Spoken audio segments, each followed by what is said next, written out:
Assalamualaikum warahmatullahi wabarakatuh. Halo kawan pajak, kembali lagi kita di YouTube-nya Kanwil DJP Jakarta Utara. Kali ini Kanwil DJP Jakarta Utara akan membuat tutorial pengisian SPT tahunan pajak penghasilan orang pribadi 1770S. Langkah pertama yang harus kawan pajak lakukan adalah buka djponline.pajak.go.id. Jangan salah pilih ya kawan pajak ya.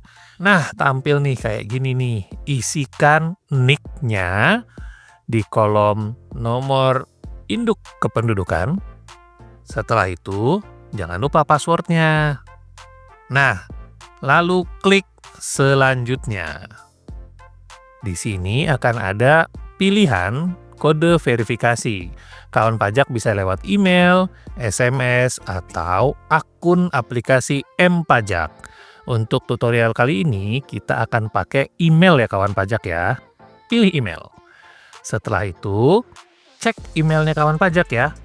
Nanti akan ada kode verifikasi yang akan kita pakai untuk login ke DJP Online.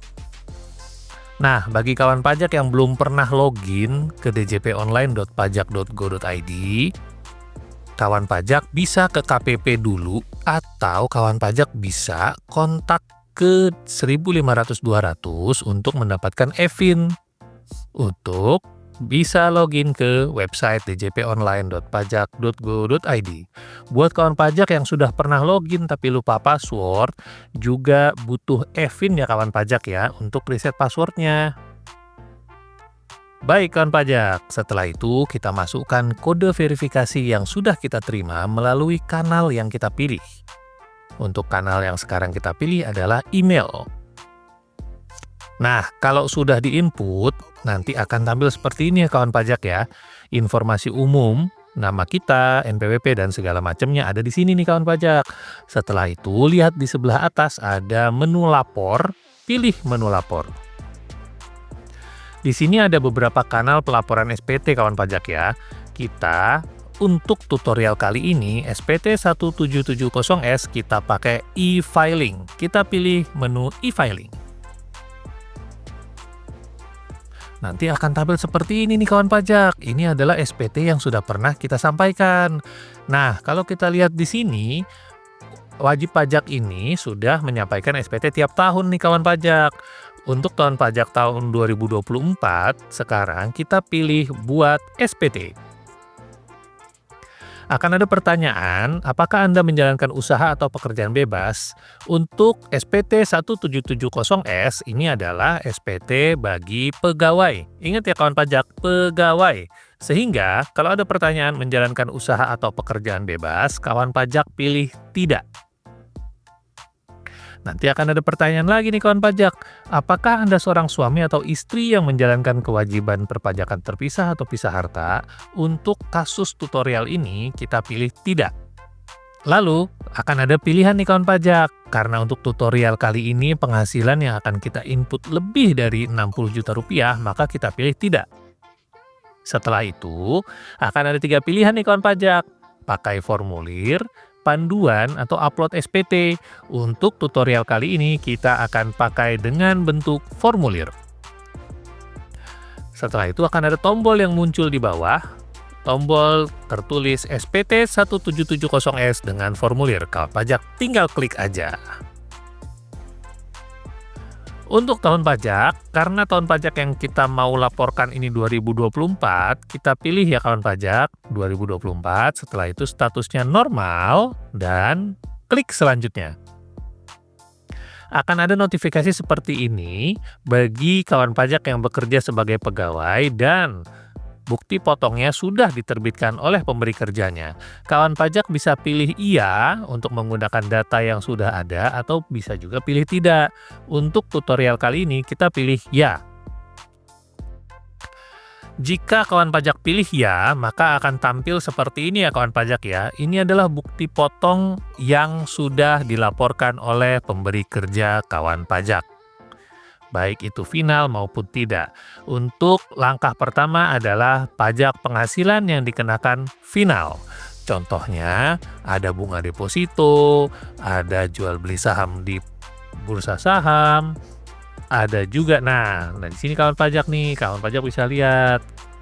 Jika kawan pajak tidak ada penghasilan sebagaimana dimaksud, maka kawan pajak bisa kosongin aja isiannya.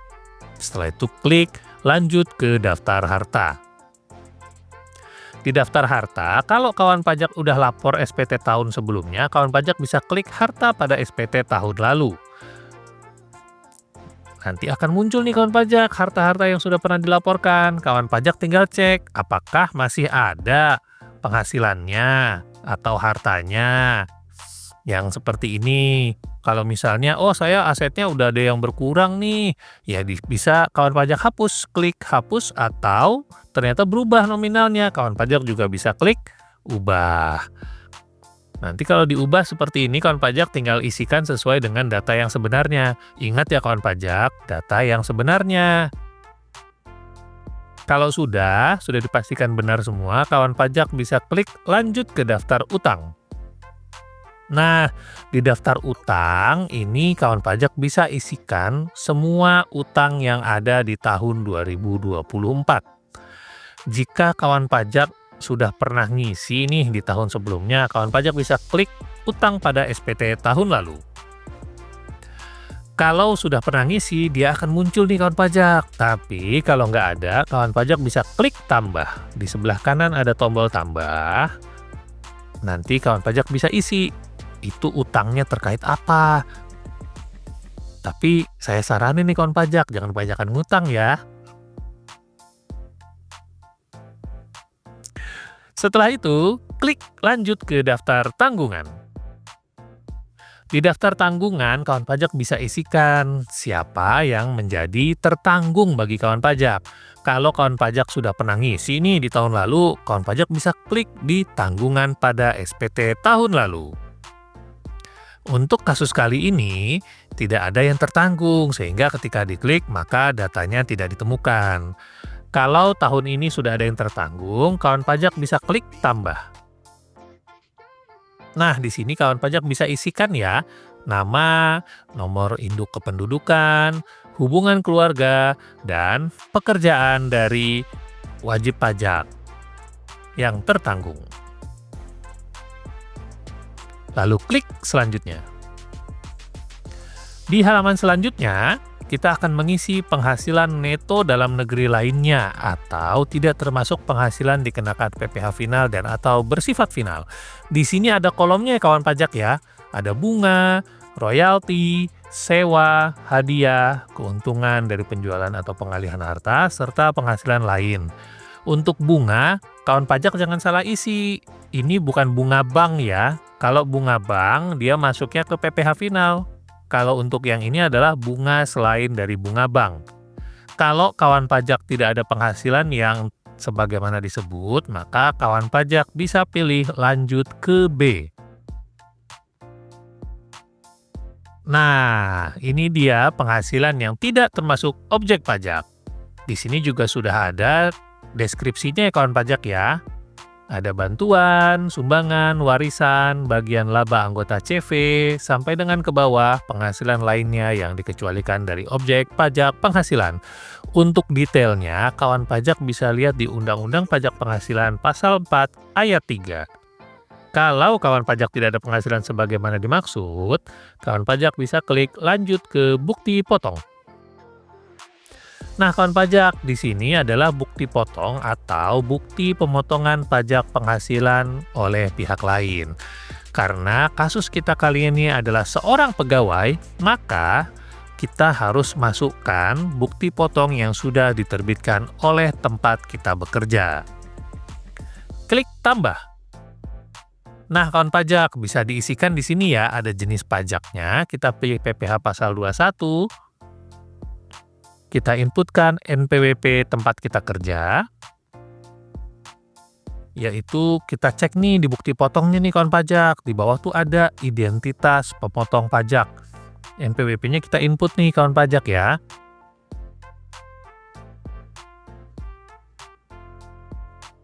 Setelah itu kita tinggal klik tab atau kawan pajak bisa klik di kolom yang bawah, nanti dia akan muncul sendiri nih nama pemotongnya. Jadi pastikan NPWP-nya itu sudah benar. Setelah itu, kawan pajak isi nomor bukti pemotongan. Yang sebelah mana ya? Kita lihat di bagian atas nih kawan pajak, dekat headernya atau kepala bukti potong itu ada nomor. Kita isikan nomor sebagaimana tertera di situ ya kawan pajak.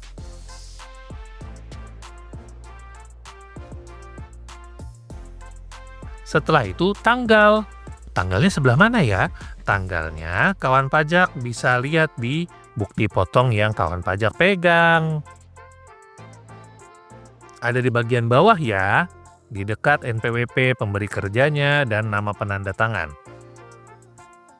Setelah itu kawan pajak isikan jumlah pajak penghasilan yang dipotong atau dipungut. Di bukti potong yang kawan pajak pegang, cek di nomor 21. Di situ tertera PPh pasal 21 yang terutang yang dapat dikreditkan pada SPT tahunan. Setelah itu, kawan pajak klik simpan. Setelah data tersimpan, kawan pajak bisa klik selanjutnya. Nah, di sini kawan pajak harus mengisikan identitas dari kawan pajak. Pertama adalah status perkawinan, apakah tidak kawin atau kawin. Dalam kasus kali ini, wajib pajak berstatus tidak kawin. Lalu klik lanjut ke A. Di A akan kawan pajak temukan detail dari penghasilan neto kawan pajak. Penghasilan neto dalam negeri sehubungan dengan pekerjaan, kawan pajak bisa lihat di bukti potong yang kawan pajak pegang. Di situ ada jumlah penghasilan neto dari kawan pajak. Sebelah mana? Ada di nomor 13.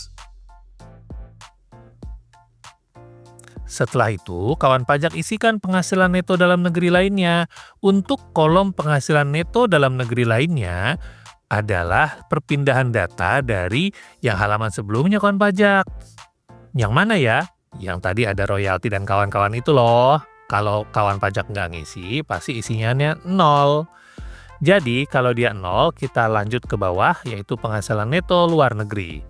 Jika kawan pajak ada penghasilan dari luar negeri, kawan pajak bisa isi nih di sini nih. Kalau nggak ada gimana? Kalau nggak ada, skip aja kita ke bawah. Nah, di nomor 4 adalah akumulasi penghasilan neto dari kawan pajak. Lalu nomor 5 ada zakat atau sumbangan keagamaan yang sifatnya wajib. Nah, kawan pajak jangan salah ya, untuk sumbangan keagamaan ini harus kepada lembaga yang sudah diakui oleh Kementerian Keuangan. Dan sumbangan ini akan menjadi pengurang penghasilan neto dari kawan pajak. Dalam kasus kali ini kita coba isikan ya 5 juta. Untuk melihat, nah seperti ini nih kawan pajak. Jadi misal kawan pajak penghasilannya 100 juta setahun karena ada pembayaran sumbangan keagamaan sebesar 5 juta, maka penghasilan neto yang akan dihitung pajaknya menjadi 95 juta nih kawan pajak. Untuk kasus ini kita kosongkan dulu, kita klik lanjut ke B. Selanjutnya di B ada penghasilan kena pajak. Ini adalah penghitungan penghasilan yang akan dikenakan tarif pajak penghasilan. Nomor 7, kita harus tentukan dulu berapa tanggungannya. Untuk status dari kasus kali ini adalah tidak kawin dan tidak punya tanggungan. Maka penghasilan tidak kena pajaknya dalam setahun adalah 54 juta rupiah. Di bawahnya akan tertera penghasilan kena pajak. Penghasilan kena pajak adalah penghasilan neto dikurangi oleh PTKP. Nah, kan penghasilan netonya tadi 100 juta. Kita kurangin PTKP-nya 54 juta sehingga hasilnya adalah 46 juta rupiah. Lanjut ke C. C adalah PPh terutang. PPh terutang adalah berapa pajak penghasilan yang harus dibayarkan oleh wajib pajak. Untuk kasus kali ini, dengan angka-angka yang sudah kita isikan, PPh terutangnya adalah 2.300.000 nih kawan pajak. Loh, kok saya jadi harus bayar pajak? Nanti dulu kawan pajak, belum selesai nih isinya. Kita lanjut ke D. Nah, di D ini adalah kredit pajak nih. Kredit pajak adalah pajak yang sudah dipotong atau dipungut pihak lain. Karena kasus kali ini wajib pajak adalah seorang pegawai, maka seharusnya pajaknya sudah dipotong nih oleh tempat bekerjanya. Di sini kasusnya wajib pajak sudah dipotong nih 2.300.000 oleh tempat bekerjanya. Namun harus diingat ya kawan pajak bahwa penghasilan yang dilaporkan itu adalah penghasilan dari seluruh penghasilan yang diterima di tahun pajak tersebut.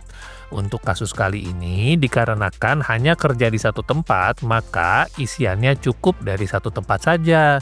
Untuk kasus-kasus yang lain, kawan pajak bisa tanyakan kok ke KPP atau ke Kanwil yang ada penyuluh pajaknya nih kawan pajak. Sekarang, klik lanjut ke E. Nah, kan jadi nihil karena pajak penghasilan yang seharusnya terutang sudah dibayarkan oleh pihak pemberi kerja. Jadi, jangan kaget dulu kawan pajak pas ngeliat tadi, wah PPh terutang saya harus bayar. Nggak, belum tentu ya. Setelah pengisian sampai di huruf E, maka kita akan lihat bahwa statusnya nihil dan SPT sudah siap kita kirimkan. Klik lanjut ke F. F adalah angsuran PPh pasal 25 tahun pajak di tahun berikutnya. Nah, kawan pajak, untuk kasus wajib pajak berstatus sebagai pegawai, ini bisa kita kosongkan saja karena tidak ada PPh pasal 25 yang harus disetorkan di tahun-tahun sebelumnya dan berikutnya. Lanjut, klik ke pernyataan. Di sini ada centang setuju, namun wajib pajak bisa baca dulu nih pernyataan yang akan disampaikan. Setelah itu klik selanjutnya. Di sini akan tampil rangkuman dari isian kawan pajak, jenis formulir, tahun pajak, pembetulan, status SPT, jumlah yang dibayarkan, dan catatannya. Kawan pajak lihat ya di catatannya, kalau dia sudah tertulis lengkap, maka SPT sudah siap dikirim nih kawan pajak. Klik ambil kode verifikasi. Lalu pilih kanal mana yang mau kawan pajak pakai. Untuk kasus kali ini, kami akan memakai email. Klik ya. Nah, kita tunggu ya kawan pajak untuk kode verifikasinya. Oke kawan pajak, kode verifikasinya diinput ya. Setelah dimasukkan kode verifikasinya, klik kirim SPT. SPT Anda sudah berhasil dikirim. Kalau kawan pajak sudah lihat notifikasi seperti ini, berarti SPT-nya sudah berhasil masuk nih kawan pajak. Kawan pajak nanti bisa cek di email untuk bukti penerimaan elektroniknya ya. Nah, untuk respon dari kawan pajak, bisa klik puas. Ya dong, puas. Udah kita bikinin tutorial nih. Nah, kawan pajak, setelah kawan pajak sudah klik iya, maka kawan pajak akan kembali ke menu arsip SPT. Di sini akan terlihat nih SPT yang sudah disampaikan. Kita bisa lihat ya, di sini ada yang tahun pajaknya 2024. Artinya SPT sudah selesai nih kita isi. Kawan pajak bisa ngecek, isiannya gimana ya kemarin. Di situ ada tombol lihat SPT yang gambarnya kaca pembesar nih. Diklik aja. Nah, kawan pajak akan bisa lihat overview dari isian SPT-nya kawan pajak.